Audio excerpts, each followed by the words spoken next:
Hello viewers, welcome back to our channel. నేను మీ కోటి Tungala. Friends, ఎప్పటి నుంచో స్టాఫ్ సెలక్షన్ కమిషన్ నుంచి కానిస్టేబుల్ జీడీకి సంబంధించిన నోటిఫికేషన్ రావాల్సి ఉంది. అది పోస్ట్ పోన్ అవుతూ వచ్చిందనమాట. సో ఫైనల్లీ మనకి ఈ రోజు అయితే రిలీజ్ అయింది ఆ నోటిఫికేషన్. మరి ఆ నోటిఫికేషన్ సంబంధించిన పూర్తి వివరాలు ఈ వీడియోలో చూద్దాం. వీడియోని ఎక్కడా కూడా స్కిప్ చేయకుండా ఎండింగ్ వరకు అయితే చూడండి, అప్పుడే మీకు అర్థమవుతుంది. సో ముందుగా మీరు ssc.nic.in అనే వెబ్సైట్లోకి రండి. అదే స్టాఫ్ సెలక్షన్ యొక్క మెయిన్ వెబ్సైటు. సో ఇక్కడ మీరు చూసినట్లయితే లేటెస్ట్ న్యూస్లో మనకి జూలై 17 నోటీస్ ఆఫ్ కానిస్టేబుల్ ఉంది కదా, దీని మీద క్లిక్ చేస్తే మీకు నోటిఫికేషన్ అయితే డౌన్లోడ్ అవుతుంది. అదేవిధంగా మీరు అప్లై చేయాలి అనుకుంటే నా వాట్సాప్ నెంబర్కి మీరు మెసేజ్ చేసి పేమెంట్ ఫోన్పే చేసినా నేను మీకు అప్లై చేసి పెడతాను అనమాట. సో ఇక ఫైనల్గా ఈ నోటిఫికేషన్లో ఎన్ని పోస్టులు ఖాళీగా ఉన్నాయి, దాని యొక్క క్వాలిఫికేషన్ ఏంటి అనే వివరాలు అయితే చూద్దాం. సో ముందుగా మనం చూసినట్లయితే టోటల్గా ఈ నోటిఫికేషన్ మొత్తానికి కలిపి 25,271 వేకెన్సీ అయితే ఉన్నాయండి. సో బిగ్ నోటిఫికేషన్ అని చెప్పుకోవాలి ఇది మనకి. సో మెయిల్స్ ఎవరైతే ఉన్నారో మగవారికి 22,424 పోస్టులు ఖాళీగా ఉండగా ఫీమేల్ క్యాండిడేట్స్కి 2,847 పోస్టులు అయితే ఖాళీగా ఉన్నాయి. సో ఒకసారి మనం ఫోర్స్ వారీగా చూద్దాం అనమాట. వీటిని ఫోర్స్ వారీగా అయితే డివైడ్ చేస్తారు. ఇక ఫస్ట్ ఫోర్స్ కనుక చూస్తే BSF అండి. సో BSF అంటే బోర్డర్ సెక్యూరిటీ ఫోర్స్ అనమాట. సో దీనిలో మీరు ఏం వర్క్ చేయవలసి ఉంటుందంటే, మనకి ఏదైతే పాకిస్తాన్ ఇండియాకి బోర్డర్ ఉందో ఆ బోర్డర్లో మీరు ఇల్లీగల్ యాక్టివిటీస్ జరగకుండా మీరు సెక్యూరిటీగా అయితే ఉండవలసి ఉంటుందన్నమాట. సో దీనికి SCకి 10,026, STకి 603, OBCకి 1,453, EWSకి 641, అన్రిజర్వ్కి 2,690, మొత్తం 6,413 పోస్టులు అయితే ఖాళీగా ఉన్నాయి ఈ బోర్డర్ సెక్యూరిటీ ఫోర్స్కి మగవారికి. ఫీమేల్స్లో చూస్తే SCకి 176, STకి 110, OBCకి 255, EWSకి 113, అన్రిజర్వ్డ్కి 478, టోటల్ 1,132 పోస్టులు అయితే ఖాళీగా ఉన్నాయి బోర్డర్ సెక్యూరిటీ ఫోర్స్ ఫీమేల్స్కి అనమాట. సో టోటల్ 7,545 పోస్టులు అనమాట.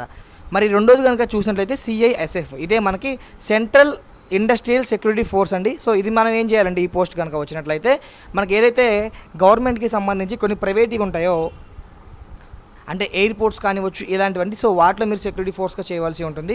సో SCకి 1,133, STకి 786, OBCకి 1,714, EWSకి 760, అన్రిజర్వ్డ్కి 3,217, టోటల్ 7,610 పోస్టులు అయితే ఖాళీగా ఉన్నాయి మగవారికి.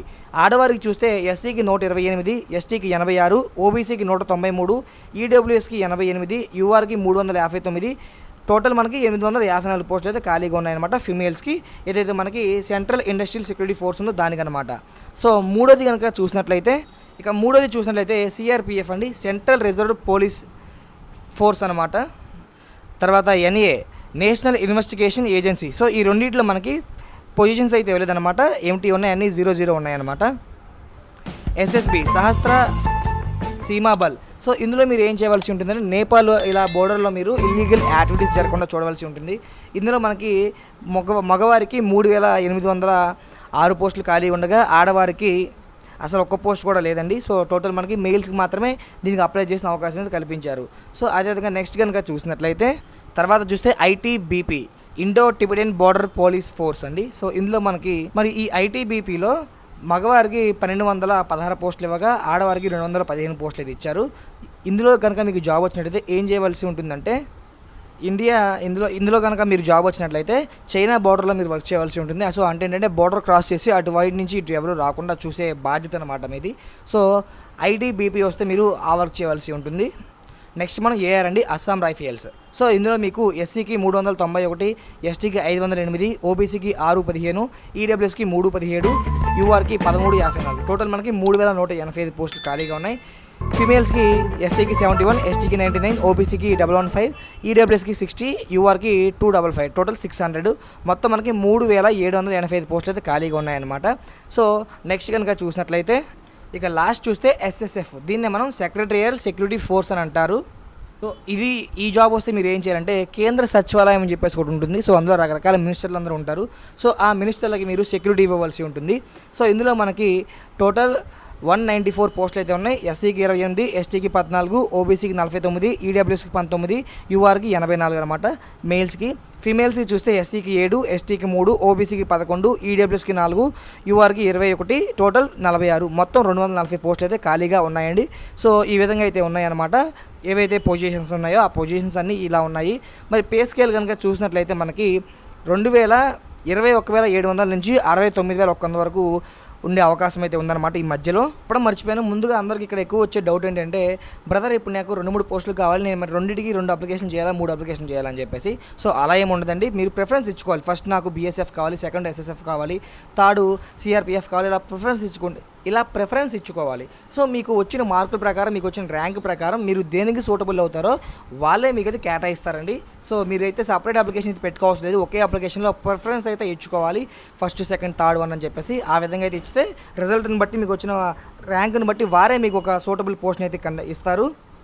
ఇక డేట్స్ వివరాన్ని కనుక వస్తే ఈ నోటిఫికేషన్ అనేది మనకి 17/7/2021 అయితే స్టార్ట్ అయిందనమాట. Last date of reprint application అంటే 31/8 ఆగస్ట్ 31 వరకు ఉందన్నమాట. So last date and timing of making online payment చూస్తే 2/9 వరకు అయితే ఉందన్నమాట. అదేవిధంగా last date and time of generation of offline చలానా, మీరు ఆఫ్లైన్లో చలానా చేసే వాళ్ళైతే 4/9 వరకు అయితే ఉందన్నమాట. సో దీని బేస్ వీళ్ళు చేసుకుని schedule of computer based examination tyre 1 చూస్తే టు బీ ఇన్ఫర్మేటెడ్ లేటర్ అంటున్నారు. సో అంటే వీళ్ళు మనకి ఇక్కడ మీరు చలానాస్ అన్ని చూసినట్లయితే 9th వరకు ఇచ్చారు, అంటే 9th లోపు మీకు ఎటువంటి ఎగ్జామ్ అయితే కండక్ట్ చేయరు, ఇక్కడ మనకి క్లియర్గా అర్థమవుతుంది. ఇక వయసు వివరంలో కనుక వచ్చినట్లయితే 18 సంవత్సరాల నుంచి 23 సంవత్సరాల వయసు మధ్య వారు అందరూ కూడా అప్లై చేసుకోవచ్చు. 1/8/2021 నాటికి వయసు అయితే మీరు క్యాలిక్యులేట్ చేసుకోండి. సో ఇక ఏజ్ రిలాక్సేషన్ కనుక వచ్చినట్లయితే ఎవరైతే ఎస్సీ ఎస్టీ ఉంటారో వీరికి 5 years ఏజ్ రిలాక్సేషన్ అయితే కల్పిస్తున్నారు, ఓబీసీకి 3 years కల్పిస్తున్నారు, ఎక్స్ సర్వీస్ మ్యాన్కి 3 years అయితే కల్పిస్తున్నారు అనమాట.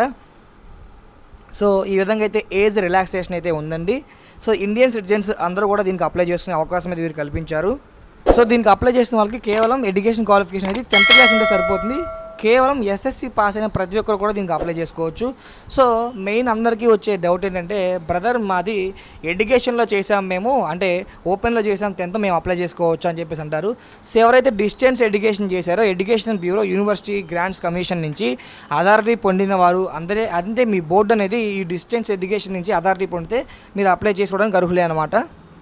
ఇక ఎన్సీసీ క్యాండిడేట్స్కి బోనస్ మార్క్స్ అయితే ఉంటాయి. అదేంటంటే ఎన్సీసీ సి సర్టిఫికేట్స్ ఉంటే 5% మార్క్స్ అయితే మీకు కలుపుతారు, ఎన్సీసీ బి సర్టిఫికేట్స్ ఉంటే 3%, ఏ సర్టిఫికేట్ ఉంటే 2% మార్క్స్ అయితే యాడ్ చేయడం అయితే జరుగుతుంది. ఇక అప్లికేషన్ ఫీజు వివరాల్లో కనుక వచ్చినట్లయితే 100 రూపాయల ఫీజు అయితే పే చేయాలి. ఎవరైతే ఉమెన్ క్యాండిడేట్స్, షెడ్యూల్ క్యాస్ట్లు, SC ST ex service man ఉంటారో వీరు ఫీజు పే చేయవలసిన అవసరం అయితే లేదు. కొంచెం మంచి విషయం అని చెప్పుకోవచ్చు, ఓసీ బీసీ వాళ్ళకి కేవలం 100 పెట్టారు, ఐబీపీఎస్ లాగా 900 850 అలా పెట్టలేదు. సో మంచి విషయం అని చెప్పుకోవచ్చు. కాబట్టి 10th క్లాస్ ఉన్న ప్రతి ఒక్కరు అప్లై చేసుకోవడానికి వీలుగా ఉంటుంది. 100 రూపీస్ పెద్ద విషయం ఏమీ కాదు ఈ రోజుల్లో. ఇక ఎగ్జామినేషన్ సెంటర్స్ కనుక వచ్చినట్లయితే మనది సౌత్ రీజన్ కింద అయితే వస్తుంది. సో సౌత్ రీజన్ ఇది. సో ఇందులో మనకి ఆంధ్రప్రదేశ్, పుదుచ్చేరి, తమిళనాడు అండ్ తెలంగాణ అయితే వస్తుంది మనకి సౌత్ రీజన్కి. సో ఇందులో చీరాల, గుంటూరు, కాకినాడ, కర్నూలు, నెల్లూరు, రాజమండ్రి, తిరుపతి, విజయనగరం, విజయవాడ, విశాఖపట్నం అయితే మనకి ఏపీ వరకు అయితే ఉంటుంది. అదేవిధంగా పుదుచ్చేరి వాళ్ళకి చెన్నై, కోయంబత్తూర్, మదురై, సాలెం, సో ఈ విధంగా అయితే ఉన్నాయన్నమాట. ఇది తమిళనాడు వాళ్ళకి. తెలంగాణ వాళ్ళకి కనుక చూసినట్లయితే హైదరాబాద్, కరీంనగర్, వరంగల్ ఈ మూడు మాత్రమే ఎగ్జామినేషన్ సెంటర్స్కి అయితే ఉన్నాయి. ఇక ఇక ఎగ్జామినేషన్ కనుక వస్తే కంప్యూటర్ బేస్డ్ ఎగ్జామినేషన్ అయితే ఉంటుంది మనకి. 100 క్వశ్చన్స్కి 100 మార్క్స్కి అయితే ఉంటుంది అనమాట. జనరల్ ఇంటెలిజెన్సీ అండ్ రీజనింగ్ గురించి చూస్తే 25 marks 25 questions, general knowledge and general awareness గురించి 25 marks 25 questions, elementary mathematics 25 questions 25 marks, English and Hindi 25 questions 25 marks. మొత్తం మనకి 90 minutes అయితే ఎగ్జామ్ అయితే జరుగుతుంది 100 మార్క్స్కి 100 క్వశ్చన్స్కి. ఇక ఎగ్జామ్ పేపర్ అనేది మనకి ఇంగ్లీషు, హిందీలో అయితే ఉంటుంది. కంప్యూటర్కి సంబంధించి ఎగ్జామినేషన్ అయితే ఉంటుందన్నమాట. సో 0.25 మార్క్స్ అయితే నెగిటివ్ మార్క్స్ కూడా ఉన్నాయండి మనకి, జాగ్రత్తగా అయితే ఆన్సర్ చేయాలి. ఇక ఫిజికల్ టెస్ట్లకు కనుక చూసినట్లయితే మనం, సో ఏదైతే మనకి మేల్ క్యాండిడేట్స్ ఉన్నారో 5 kilometersని 24 minutesలో రన్ చేయవలసి ఉంటుంది. ఫీమేల్ క్యాండిడేట్స్ అయితే 1.6 kilometersని 8.5 minutesలో అయితే రన్ చేయవలసి ఉంటుంది అనమాట. సో ఇది లడక్ సంబంధించింది. సో లడక్ అనేది మనకి పెద్ద అవసరం లేదు. సో అదేవిధంగా హైట్స్ కనుక చూసినట్లయితే మేల్ క్యాండిడేట్స్ 170 centimeters అయితే ఉండాలి, ఫీమేల్ క్యాండిడేట్స్ 157 centimeters అయితే ఉండాలన్నమాట. సో అదే కాకుండా వీరు ఏజ్లో రిలాక్సేషన్ లాగా హైట్లో కూడా రిలాక్సేషన్ అయితే ఇచ్చారనమాట. సో ఎవరైతే షెడ్యూల్ ట్రైబల్స్ ఉన్నారో వారికి మేల్స్కి 162 ఉంటే సరిపోతుంది, ఫీమేల్స్కి 150 ఉంటే సరిపోతుంది. అదేవిధంగా హాల్ షెడ్యూల్ ట్రైబల్స్ ఉన్నారో వీరికైతే 157 147 అయితే ఇచ్చారనమాట. సో ఇదంతా మనకి దీన్ని బట్టి మీరు చూసుకోండి. సో వీళ్ళు స్టేట్స్ వైజ్గా అయితే ఇచ్చారు. చెస్ట్ మనకి నార్మల్గా ఉన్నప్పుడు 80 centimeters అయితే ఉండాలి, అదే మనం ఎక్స్పాన్షన్ చేసినప్పుడు 5 centimeters అయితే ఉండాలన్నమాట. సో ఏజ్ రిలాక్సేషన్ కూడా ఇచ్చారు. ఆల్ షెడ్యూల్ ట్రైబల్స్ వారికి మామూలుగా అయితే 76 ఉండాలి, ఎక్స్పెండ్ చేసినప్పుడు 5 సెంటీమీటర్స్ అయితే రావాలని చెప్పేసి అంటున్నారు. ఇది ఫ్రెండ్స్ ఇవాళ వీడియో. మరి మీ అందరికీ నచ్చిందని అనుకుంటున్నా. నచ్చితే లైక్ చేయండి, మీ అభిప్రాయాన్ని కామెంట్ చేయండి. అప్లై చేసుకోవాలి అనుకున్న వాళ్ళు నాకు వాట్సాప్ మెసేజ్ చేయండి, నేను మీకు అప్లై చేసి పెడతాను కొంత ఛార్జ్ అయితే పే చేసుకుని. So thanks for the watching. మీరు చూస్తున్నారు కోటి ఎడ్యుకేషన్ అప్డేట్స్. నేను మీ కోటి తుంగల. జై హింద్.